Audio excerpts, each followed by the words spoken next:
Have you ever thought that simply chanting the name of Buddha guarantees a peaceful and blissful rebirth? Or have you wondered whether it's possible to stray off course even with the best intentions? These are questions that we might ask ourselves when following a spiritual practice, especially one as profound as Pure Land Buddhism. What happens when the practice, no matter how much effort we put into it, doesn't seem to bring the expected results? And why is it that some who chant and believe may find themselves still unprepared when their time comes? Welcome back to the channel. If you're new here, it's wonderful to have you join us. Today, we'll explore one of the most profound teachings in the Pure Land tradition, given by the great master Shandao.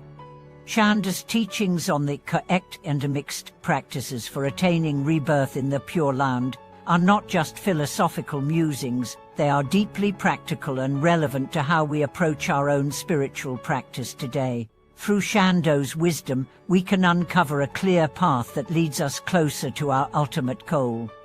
In today's video, we'll focus on two important points. What is that correct practice? And why did Shandao emphasize the importance of focusing exclusively on chanting the Buddha's name? What does it mean to engage in the mixed practices? And why, even though these practices are beneficial, they can potentially create obstacles on the path to the Pure Land. Let's delve into these topics and find out why it's not just about chanting a lot, but about ensuring our practice is pure, dedicated, and aligned with the Bodhisattva. Shandao Master, in his commentary on the Amrita Yodaramadi Sutta, gives us deep insights into why the focus of our practice must be the single-minded recitation of Amitabha Buddha's name. The simplicity and purity of this practice are what can guarantee a favorable rebirth in the Pure Land. Yet too often, modern practitioners overlook these essential aspects of devotion and clarity. Shandao's teaching on correct practice. So, what exactly does Shandao mean by correct practice?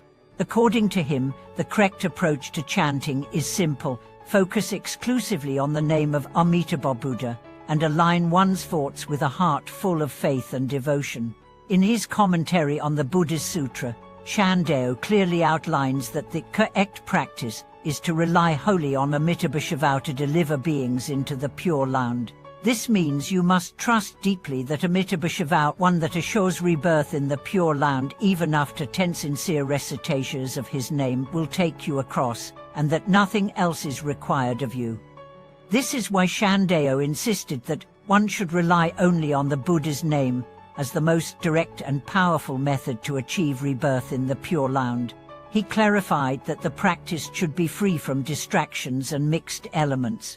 Even a minor diversion from this singular devotion, such as involving other practices, could cause confusion at the time of death, making it harder for the practitioner to attain the proper mind to be reborn into the Pure Land. The concept of mixed practices. But what about mixed practices? After all, chanting the Buddha's name is not the only Buddhist practice available to us. So why does Shandao seem to downplay the mixed practice of incorporating other methods, such as meditation, mantra recitation, or observances of other teachings? Mixed practices, although not inherently wrong, can confuse and scatter the practitioner's mind. They introduce doubt and indecision, especially when we are unsure which practice to prioritize. This is exactly the issue that many modern practitioners face. By combining too many practices, we become distracted, and our faith in the singular practice of chanting Buddha's name becomes diluted. The Buddha's vow is simple: believe, chant, and be reborn. But the addition of other practices often makes it difficult to focus solely on the Buddha's name with unwavering trust. To illustrate this point, consider the case of an elderly practitioner who had spent 30 years diligently chanting the Buddha's name. However, later in life, this practitioner was introduced to other spiritual practices, Chan meditation, esoteric teachings, and various forms of rituals which, although beneficial in their own right, led him to doubt the efficacy of chanting the Buddha's name alone. When the practitioner became ill at 70, He found that he could no longer chant with the same concentration.